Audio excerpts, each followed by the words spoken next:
Hello બધા, કેમ છો? બ્લફ માસ્ટર આવી ગયો છે સિદ્ધાર્થ રાંદેરિયાનું નાટક ફરીથી શિમારોમી એપ ઉપર, અને આ વખતે થોડું દમદાર લઈને આવ્યા છે.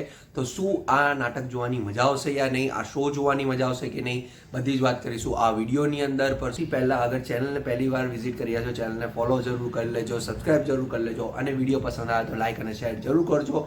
હું છું રુચિત શાહ.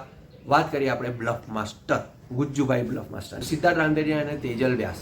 આ બે કેરેક્ટર એવા છે જે ઘણા બધા નાટકમાં એક સાથે રોલ પ્લે કર્યો છે, અને એમની જોડી જોવાની ખરેખર મજા આવતી હોય છે. વાત કરીએ સ્ટોરીની, તો નાટકની સ્ટોરી બહુ ડિટેલ્સમાં આપણે નહીં પ્રેઝન્ટ કરીએ, બિકોઝ તમને જોવાનો એટલો ચામ નહીં રહે. પણ એક વાત કરીએ ને કે ભાઈ સિદ્ધાર્થ રાંદેરિયાની અમુક કોમેડી એવી હોય છે કે જે રિપીટેબલ છે, કે લાઈક સાઉથની લેંગ્વેજમાં બોલવું, અથવા તો ત્રાસ લાઈક ધીસ, અથવા તો પછી એની જાતને, એની માને, આ બધા લેંગ્વેજ કોમન છે જે ડાયલોગ પછી આવતા હોય ને આ ભારરૂપી બોલવામાં આવતું હોય છે, જેથી કરીને તમને કોમેડી ફીલ કરાવે. તો આ નાટકમાં પણ આવા બધા ઘણા બધા છે. યસ, નાટકની સ્ટોરી થોડી અલગ છે, બટ નાટક જોવાની મજા આવશે. સ્ટાર્ટિંગ જ્યાંથી સ્ટાર્ટ થાય છે ત્યારથી ફર્સ્ટ હાફ એવું સમજો કે લગભગ 2.5 કલાકનું નાટક છે, જેમાં 1.5 થી 1.5 કલાક સુધી તમને બહુ મજા આવશે.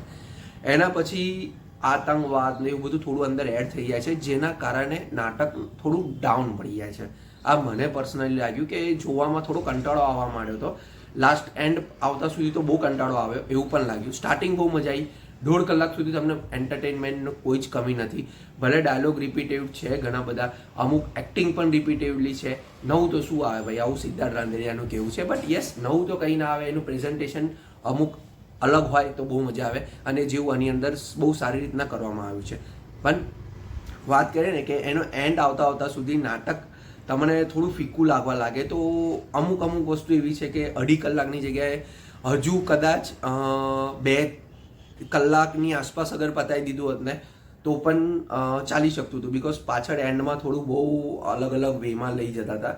તો મને પર્સનલી આ ફીલ લાગ્યું. બાકી વાત કરીએ એક્ટર્સની, તો યા સ્ટેજ આર્ટિસ્ટ છે બધા જ, તો એક્ટિંગમાં તો કોઈનું ફિક્કું પડીકું ના થાય.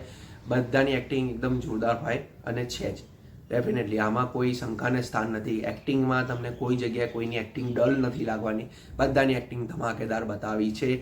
બટ યસ, તમને અને મને સિદ્ધાર્થ રાંદેરિયા આપણે બહુ ઘણા ટાઈમથી આપણે જોતા આવ્યા છે, તો એમના ઘણા બધા નાટક લાગે આપણને કે યાર એકનું એક ડાયલોગ છે, એકનું એક જોવાનું છે. બટ યસ, એક રાજની વાત કહું તો આ તો આપણું ફેબ્રુઆરીમાં આ ઓટીટી પર આવ્યું છે શિમારોમી પર, પણ આના કરતાં આગળ ઘણા બધા શો, લગભગ 1-2 શો નહીં, હન્ડ્રેડ્સમાં એમને શો કર્યા છે. અરાઉન્ડ 500+ શો આ નાટકના કર્યા છે. સક્સેસફુલ રન થયું છે. એના પછી એમને ઓટીટી પ્લેટફોર્મ પર લાવ્યા છે.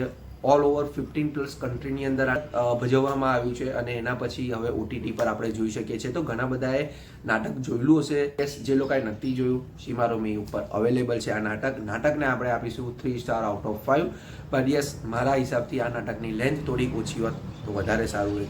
તમારે શું કેવું છે કોમેન્ટ બોક્સમાં જરૂર બતાવો. મળીએ આપણે નેક્સ્ટ બ્લોગમાં. Till then take care, bye bye, જય હિન્દ.